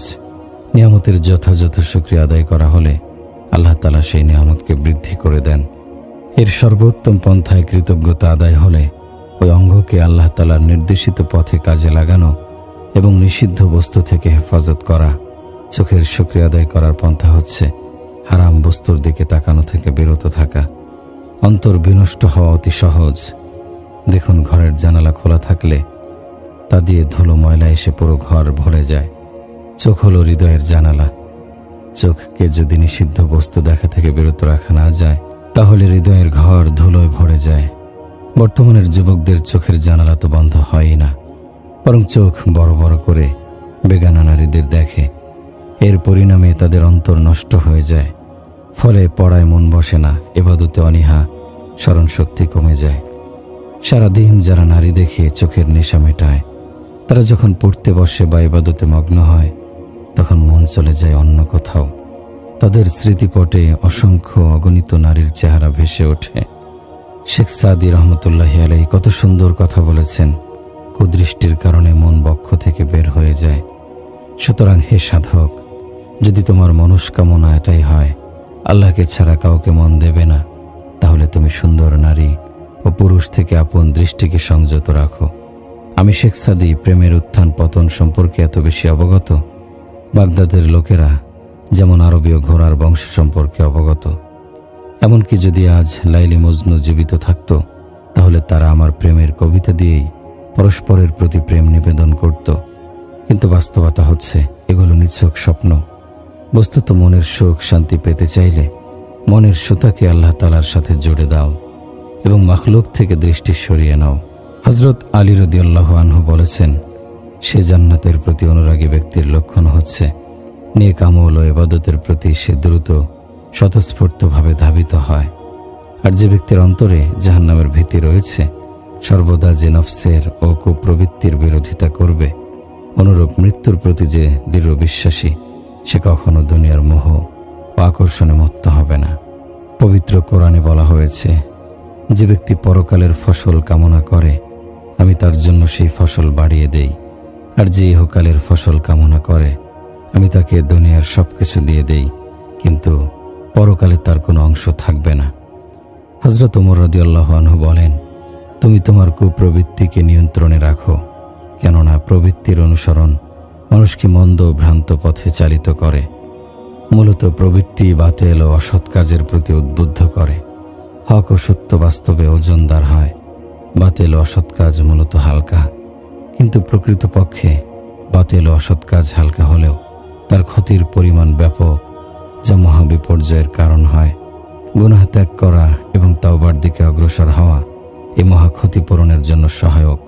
স্বল্প সময়ের কামাতুর দৃষ্টি দীর্ঘকালের জন্য দুঃখ, কষ্ট ও ভোগান্তির কারণ হয়। মানুষ যখন গুনাহ করে বা গুনাহের পরিকল্পনা করে, তখন এর প্রভাব তার পরিবারের ওপর পড়ে। কোনো যুবক বা কোনো পুরুষ যেন না ভাবে যে আমি শুধু কোনো বেগানা নারীকে বদনজরে দেখছি, বরং তার এটা মনে রাখা দরকার যে আমি যেমন পরের বাড়ির মেয়েদের কুনজরে দেখছি, তেমনি অন্য লোকও আমার বাড়ির মেয়েদের দিকে কুদৃষ্টি দেয়। সুতরাং এটা যেন আমারই কুদৃষ্টির পরিণতি। এটা আল্লাহর অবাধ্যতার নগদ শাস্তি। কোরআনে কারিমে আল্লাহ তাআলা বলেন, ইন্নামা বাগিয়ুকুম আলা আনফুসিকুম, প্রকৃতপক্ষে তোমাদের অবাধ্যতা খুদ তোমাদেরই বিরুদ্ধে যাচ্ছে। গুনাহের ক্ষতি অনিবার্য। বস্তুত এ কারণে এক তাবী বলতেন, যখনই আল্লাহ তাআলার কোনো হুকুম মানার ক্ষেত্রে আমার থেকে উদাসীনতা প্রকাশ পায়, তখনই আমি এর প্রভাব স্বীয় স্ত্রী, সন্তান ও বাহন ইত্যাদির ওপর পড়তে দেখি। তাদের মধ্যে কেউ না কেউ আমার কথার অবাধ্যতা করে। মসিহুল উম্মত হযরত মাওলানা মসিহুল্লাহ খান রহমতুল্লাহি আলাইহি বলেন, তোমার যত ইচ্ছা গুনাহ করো, এরপর দেখো যদি এর দরুন তোমাদের এই পার্থিব জীবন জাহান্নামে পরিণত না হয়, তাহলে বলো। অর্থাৎ দুনিয়াতেই তোমাদের জীবনে এমন অস্থিরতা ও পেরেশানি সৃষ্টি হবে, জীবনটা তোমার কাছে জাহান্নামের মতো মনে হবে। যে ব্যক্তি গুনাহ করে, আল্লাহ তাআলা তার মধ্যে পেরেশানির আগুন জ্বালিয়ে দেন। তার অন্তর পেরেশান থাকে, যতক্ষণ তাওবা না করবে অস্থিরতা দূর হবে না। এ পেরেশানি কখনো স্ত্রী সন্তানদের পক্ষ থেকে হয়, আর্থিকভাবে হয় বা স্বাস্থ্যগতভাবে হয়। কোনো না কোনোভাবে অশান্তি লেগেই থাকে, দুশ্চিন্তার মধ্য দিয়ে সময় পার হয়। তাহলে বোঝা গেল আমার গুনাহ দুনিয়াতেই আমার জন্য অনেক সময় ক্ষতিকর হয়ে দেখা দেয়। এক স্বর্ণকার ছিল, তার স্ত্রী খুবই সতী এবং দিনদার ছিল। একদিন স্বর্ণকার ঘরে এসে দেখে যে তার স্ত্রী খুব কাঁদছে। স্বর্ণকার জিজ্ঞেস করে, কাঁদছো কেন? স্ত্রী বলল, আমার যে চাকরকে 10 বছর ধরে প্রতিপালন করে বড় করেছি, সে আজ এক খারাপ কাজ করেছে।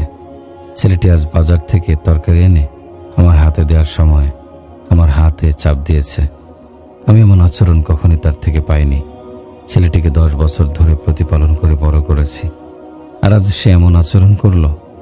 স্ত্রীর মুখে কথা শুনে স্বর্ণকারের চোখ দিয়ে দরদর করে অশ্রু ঝরে পড়ে।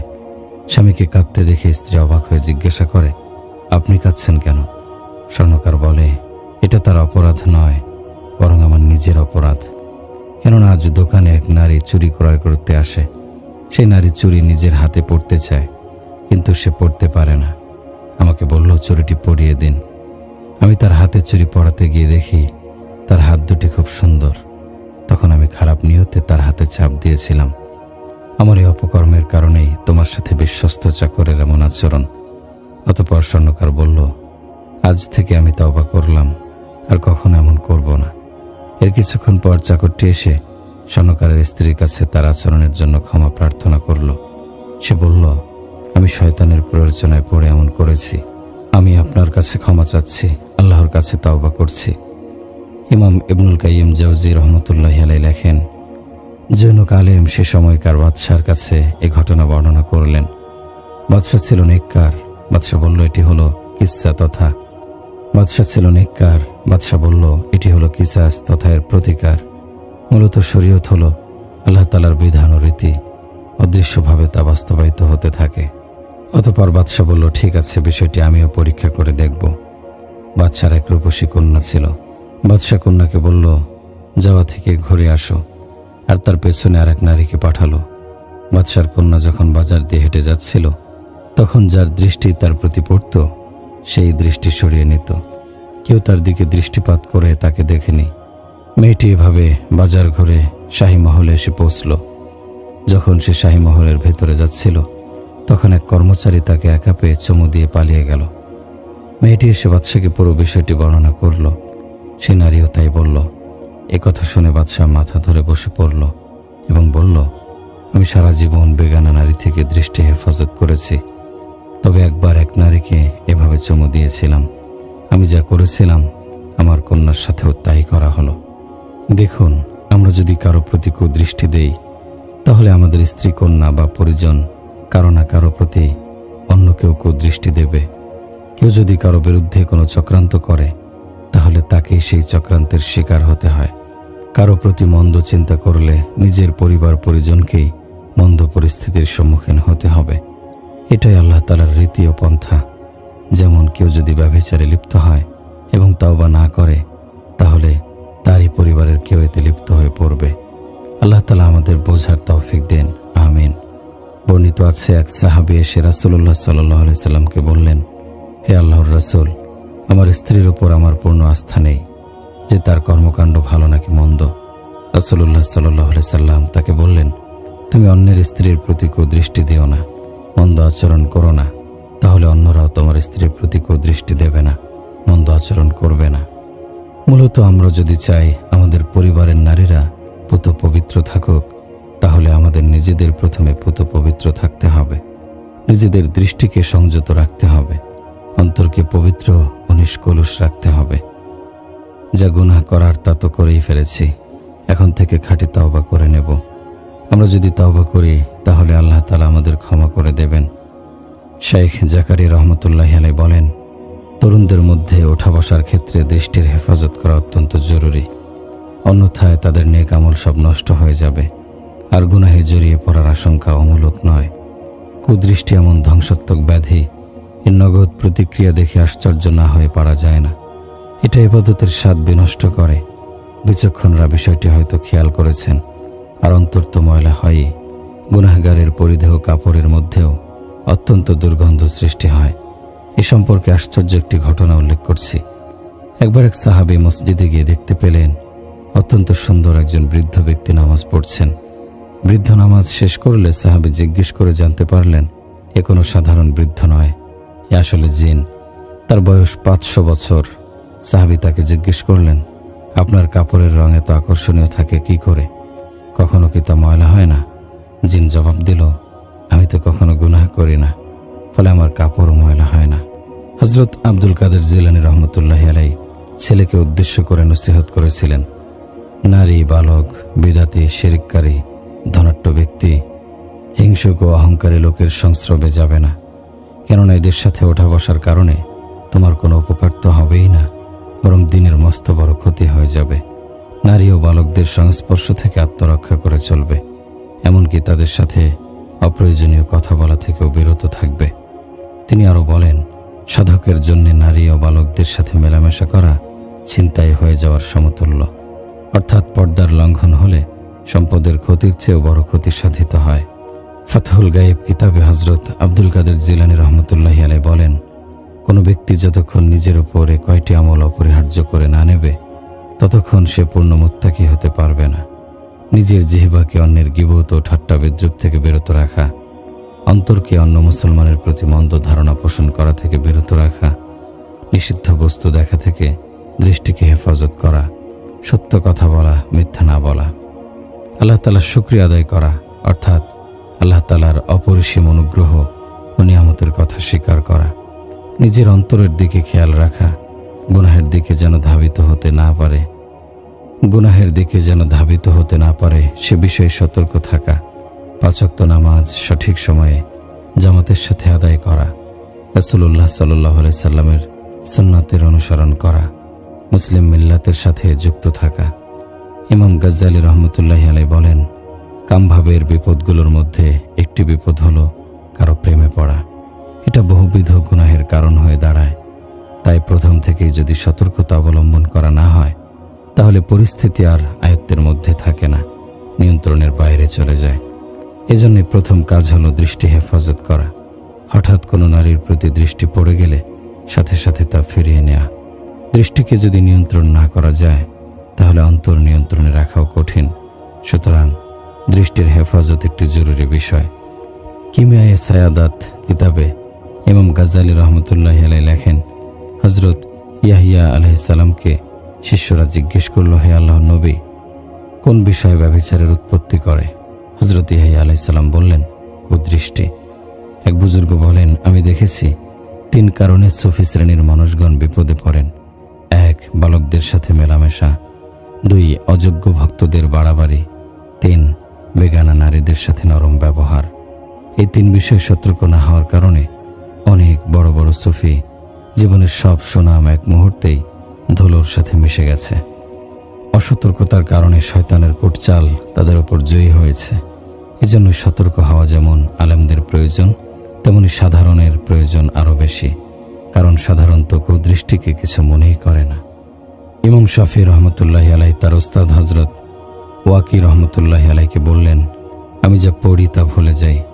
তখন উস্তাদ হযরত ওয়াকি রহমতুল্লাহি আলাইহি বলেন, তুমি গুনাহ বর্জন করো, তাহলে ভুলে যাওয়া রোগ থেকে মুক্তি পাবে। ইমাম শাফি রহমতুল্লাহি আলাইহি বলেন, শাকাউতু ইলা ওয়াকিইন সুআ হিফজি ফাআওসানি ইলা তারকিল মাআসি ফাইন্নাল ইলমা নূরুম মিন ইলা নূরিল্লাহি লা ইউআ লিআসিন। আমি ওয়াকি রহমতুল্লাহি আলাইহির নিকট স্মৃতিশক্তির দুর্বলতার অভিযোগ করলাম। তিনি আমাকে গুনাহ বর্জনের উপদেশ দিলেন, কেননা ইলম হলো আল্লাহর পক্ষ হতে জ্যোতি বিশেষ, আর আল্লাহর নূর গুনাহগারকে প্রদান করা হয় না। সুতরাং ইলম হলো আলো, আর অজ্ঞতা হলো অন্ধকার, আর আলো অন্ধকার একত্র হতে পারে না। যেমন অভদ্র ভদ্র, সভ্য অসভ্য, একত্র হলে সভ্য ও ভদ্রকে স্থান ত্যাগ করে অন্যত্র চলে যেতে হয়। অতএব অন্তরে পাপের অন্ধকার থাকলে ইলম থাকবে না। একদা ইমাম মালিক রহমতুল্লাহি আলাইহি ইমাম শাফি রহমতুল্লাহি আলাইহিকে উপদেশ দিতে গিয়ে বললেন, ইন্নী আরাল্লাহ তাআলা কদ আলকা আলা কলবিকা নূরান ফালা তুতফিহু বিজুলমাতি লিমাআসি। আমি দেখছি যে আল্লাহ তাআলা তোমার অন্তরে একটি জ্যোতি দান করেছেন, তুমি গুনাহ দ্বারা তা নিভিয়ে দিও না। সুতরাং ইলম হলো একটি প্রদীপের মতো, আর গুনাহ হলো দমকা হাওয়া। দমকা হাওয়া বইতে থাকলে প্রদীপ কতক্ষণই বা জ্বলতে পারে। একটা সময় অবশ্যই হাওয়ার প্রাবল্য প্রদীপ নিভিয়ে দেয়। অতএব বোঝা গেল যে গুনাহের ফলে বান্দা ইলমে নাফে তথা উপকারী ইলম থেকে বঞ্চিত হয়। বর্তমানে তালিবে ইলমের প্রায় স্মৃতিশক্তির দুর্বলতা ও পড়া মুখস্থ না হওয়ার অভিযোগ করতে দেখা যায়। আবার কেউ কেউ এমন বলে যে পড়া তো মুখস্থ হয়, কিন্তু খুব দ্রুতই তা ভুলে যায়। মনে রাখতে হবে, যেখানেই গুনাহ থাকবে সেখানেই বিস্মৃতি থাকবে। আজ কেন পৃথিবীতে হাফেজে হাদিসের জন্ম হচ্ছে না? একটা সময় এমন ছিল যে যখন একজন ব্যক্তির লক্ষ লক্ষ হাদিস মুখস্থ থাকত, আর এখন হাজারটি হাদিসও কারো মুখস্থ থাকে না। একটা সময় ছিল যখন ছাত্ররা উস্তাদদের দর্শে সবক শুনত আর সাথে সাথে মুখস্থ হয়ে যেত। আর আজ গুনাহের অন্ধকারের ফলে একদিকে মুখস্থ করতে থাকে আর অপরদিকে ভুলতে থাকে। ইমাম জাওজি রহমতুল্লাহি আলাইহি আবু আবদুল্লাহ ইবনে আজালার একটি ঘটনা শিয়ুত তালবিসে ইবলিশ নামক কিতাবে উল্লেখ করেছেন। তিনি বলেন, আবু আবদুল্লাহ নিজের ঘটনা আমাকে বলেন যে, হযরত, একবার আমি খ্রিস্টান অধ্যুষিত এলাকা দিয়ে যাওয়ার সময় এক খ্রিস্টান বালক আমার সামনে পড়ে। বালকটি খুবই সুশ্রী ছিল। আমি তার দিকে বারবার দৃষ্টিপাত করছিলাম। শয়তান আমার উপর এমনভাবে সওয়ার হয়েছিল যে এর পরিণতি সম্পর্কে বেখবর ছিলাম। ইতিমধ্যে আবু আবদুল্লাহ বলখি রহমতুল্লাহি আলাইহি ওই পথ দিয়ে কোথাও যাচ্ছিলেন। তিনি আমার বিষয়টি খেয়াল করে আমার দিকে ভৎসনার দৃষ্টিতে তাকিয়ে রইলেন। আমি বললাম, চাচাজান, এই বালকটির সৌন্দর্য আপনাকে অভিভূত করেনি? চাচাজান কিছু না বলে আমার কাঁধে সজোরে আঘাত করে বললেন, এর পরিণাম তোমাকে কাঁদাবে। এরপর 40 বছর কেটে যায়। 40 বছর পর এর ফল আমি এভাবে পেলাম। এক রাতে ঘুম থেকে জেগে দেখি আমি কোরআনের হিফজ ভুলে গেছি। পরক্ষণে আমার চাচাজানের কথাটি মনে হলো। তখন আমি ভীষণ অনুতপ্ত হলাম। 40 বছর পর ঠিকই সেই গুনাহের শাস্তি পেয়ে গেলাম। এক বুজুর্গ বলেন, আমি কয়েকজন আল্লাহওয়ালার সান্নিধ্যে ছিলাম যারা আধ্যাত্মিক সাধনায় ওই সময় শ্রেষ্ঠত্ব অর্জন করেছিলেন। প্রত্যেকেই আমাকে চূড়ান্ত নসিহত শেষে বলেছেন, নারী সংস্রব এবং বালকদের সাথে ওঠা বসা থেকে সবসময় বেঁচে থাকবে। শেখ নাসির খায়রাবাদী রহমতুল্লাহি আলাইহিকে কেউ একজন জিজ্ঞেস করল, অনেককে দেখা যায় মহিলাদের সাথে ওঠা বসা করে আর বলে আমাদের নিয়ত খুব ভালো, আমাদের অন্তর পরিষ্কার।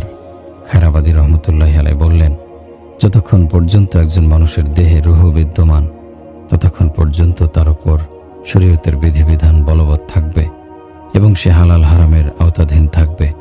এর মধ্যে কোনো ওজর আপত্তি ছলচাতুরি চলবে না।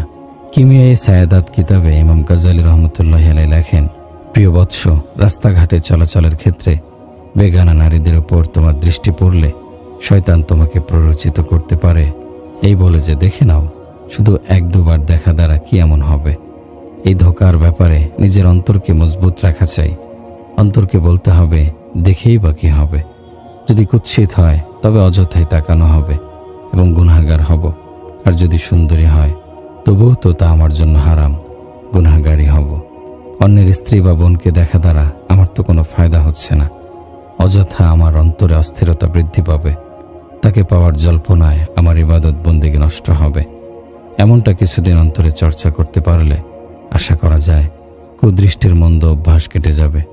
হযরত মাওলানা খলিল আহমদ শাহরানপুরী রহমতুল্লাহি আলাইহি বলেন, দাড়িগোঁফ ওঠেনি এমন বালক এবং গায়রে মাহরাম নারীর দিকে দৃষ্টিপাত করা দ্বারা স্মরণশক্তি দুর্বল হয়, অর্থাৎ অপাত্রে দৃষ্টি দেওয়ার দ্বারা স্মৃতিভ্রষ্টতা আসে।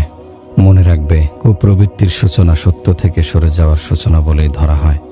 অর্থাৎ অন্তর কোনো গুনাহের শুরুতেই যদি সতর্কতার ব্যাপারে বা সে গুনাহ থেকে বেঁচে থাকার ব্যাপারে অলসতা করে, তাহলে সে আল্লাহর কৃপা থেকে বঞ্চিত হয়ে যায়। পথ চলতে গিয়ে যদি দৃষ্টির যথাযথ হেফাজত না করা হয়, কুদৃষ্টি অভ্যাসে পরিণত হয়, তাহলে অন্তরের নূর বিদায় হওয়ার এবং বিভিন্ন রকমের দুশ্চিন্তায় অন্তর ভারী হওয়ার বিপদ নেমে আসে। যদি এমন কোনো বেগানা নারী বা সুশ্রী বালকের প্রতি অন্তরের টান অনুভূত হয়, যার সাথে দিনে রাতে আসা যাওয়ায় বা পাশাপাশি অবস্থানের ফলে কুদৃষ্টির অভ্যাস গড়ে ওঠে, এক পর্যায়ে অনুভূতির ফিতনা তাকে নিষিদ্ধ কাজে প্রলুব্ধ করে ফেলা অমূলক নয়। কাজেই তার উচিত এমন স্থানে গমন বা এমন রাস্তায় আসা যাওয়া ছেড়ে দেয়া। মানুষের তো এমন অভ্যাসও আছে, তারা কারো সামনাসামনি চক্ষু লজ্জার ভয়ে বেগানা নারীর দিকে চোখ তুলে তাকায় না, কিন্তু হয়তো পেছন দিক থেকে ঠিকই তার পোশাক বা কোনো অঙ্গ অবলোকন করে অন্তরে নোংরা তৃপ্তি অনুভব করে থাকে। এমন অভ্যাস থেকে আল্লাহ তাআলা আমাদের পানাহ দেন। এমনটা করাও সমান অপরাধ। সে হয়তো কারো প্রতি পূর্ণ দৃষ্টিতে তাকায় না, কিন্তু আর চোখে তাকিয়ে অন্তরের স্বাদ আস্বাদন করতে থাকে। এটাও মারাত্মক গুনাহ। এমন কাজ মনকে পরীক্ষায় ফেলে দেয়।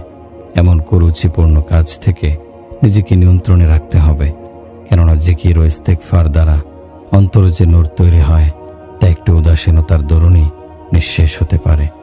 কুদৃষ্টি থেকে অনেক সময় কেউ কেউ নিজেকে হেফাজত করে নেয় ঠিকই, কিন্তু অন্তর সেই সৌন্দর্যের দিকে ঝুঁকে পড়ে, মনে মনে তাকে কল্পনা করে স্বাদ অনুভব করতে থাকে। এ কারণে উলামায়ে কেরাম বলেন, দৃষ্টির হেফাজতের সাথে সাথে অন্তরেরও হেফাজত করে যেতে হবে, অর্থাৎ দৃষ্টি সংযত করার সাথে সাথে মনকেও সংযত রাখতে হবে। সবচেয়ে উত্তম হলো এ সময় গুনাহের শাস্তি সম্পর্কে অন্তরকে সাবধান করা। আযাবের ভয় মনে থাকলে গুনাহের ধারের কাছেও অন্তর যাবে না।